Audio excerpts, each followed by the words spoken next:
भजन का पहले अर्थ जान लीजिए। इस ये अर्थ है कि हमसे जिसकी शादी हुई नहीं है, जिससे हुई वो दूल्हा को बोल रहे हैं कि बाबा नगरी चलिए हमको पूजा कराने, तो बोलता है कि पूजा पाठ नहीं करना चाहिए, अब मेरा जिंदगी खराब करके रखा है। तो वो दूल्हा को क्या करें हम बताइए आप लोग, पहले मार के फेंक दे। उसी में हमारा जो कष्ट है वो हम अपनी मम्मी को सुना रहे हैं। आ कौन भाव में देखिए जरा, आ कैसे कहते हैं, अरे हमर दुल्हबा पूजा पाठ से दूरे भागा,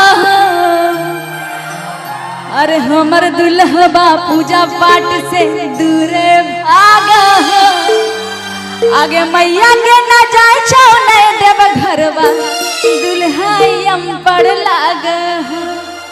और उसका यमपड़ का स्टेप कैसा है, ऐसा। आप लोगों को भी वैसे ही डांस करना, दोनों हाथ से। मेरे एक हाथ में माइक है, नहीं तो दोनों हाथ से। हाँ, आप नहीं कीजिएगा तो सब लीजिए, हार जाइएगा आज, हमसे जीत पाइएगा ना। चलिए बोलिए बाबा भोलेनाथ की, और सब मेरा साथ दीजिएगा। और जिसको जिसको ये भजन अच्छा लगे, हमारे YouTube चैनल पे आप लोग ये भजन मिल सकता है और इनके YouTube चैनल पे भी मिल जाएगा, ठीक है। चलिए और बोलेंगे मिलके, अरे हमर दुल्हबा पूजा पाठ से दूरे भागा, हमर दुल्हबा पूजा पाठ से दूरे भागा, मैया के जाई छो नहीं देव घरवा दुल्हा यमपड़ लागा, मैया के जाई छो नहीं देव घरवा दुल्हा यमपड़ लागा, हमर दुल्हबा पूजा पाठ से दूरे भागा, हमर दुल्हबा पूजा पाठ से दूरे भागा, मैया के जाई छो नहीं देव घरवा यमपड़ लागा, मैया के जाई छो नहीं देव घरवा दुल्हा यमपड़ लागा।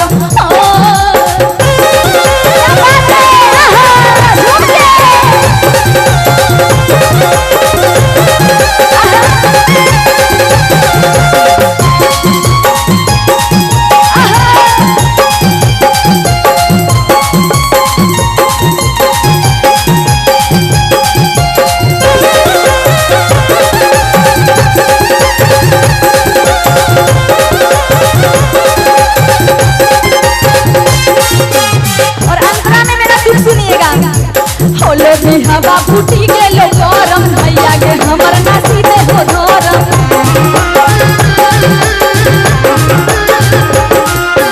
ओलो भी हवा फूटी गेलो गरम, भैया के हमर नासीबे हो धरम, चलिए कामरिया लावे मैया हमो चमकावा, चलिए के साड़ी लावे मैया हमो चमकावा। देख लीजिए कैसा आफत दूल्हा मिला है।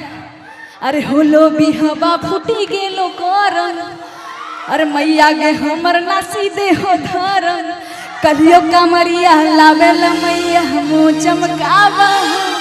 अब जरा डांस कर दीजिए तो आप लोग को स्टेप याद हो गया ना, अब बाकी स्टेप देख लीजिएगा हमारा YouTube पे, ठीक है। अब मिलके मैया के जाई छो नहीं देव घरवा यमपड़ लागा, मैया के जाई छो नहीं देव घरवा दुल्हा यमपड़ लागा।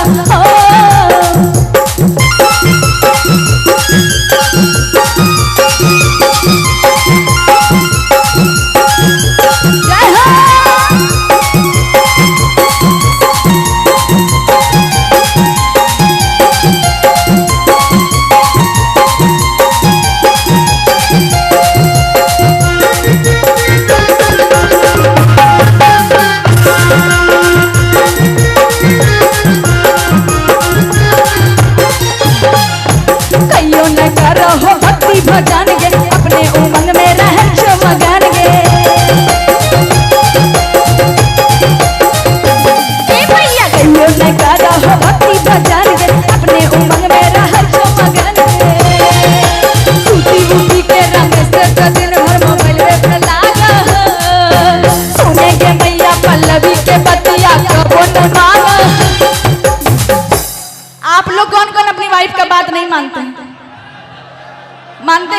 अब मेरा देख लीजिए, अभी होने से हमको इसलिए डर लग रहा है। ये गाना राइटर ने कितना अच्छा कहा है रमेश जी ने, अरे सूती उठी के रमेश बात तो दिन भर मोबाइल पे लागा, अब पल्लवी हमारा नाम है, अरे सुने गे मैया पल्लवी के बतिया कबो न माना, मैया के जाई छौ नहीं देव घरवा दुल्हा बड़ लाग मैया के जाई छौ नहीं देव घरवा दुल्हा बड़ लाग हमर दुल्हवा पूजा पाठ से दूरे भाग हमर दुल्हवा पूजा पाठ से दूरे भाग।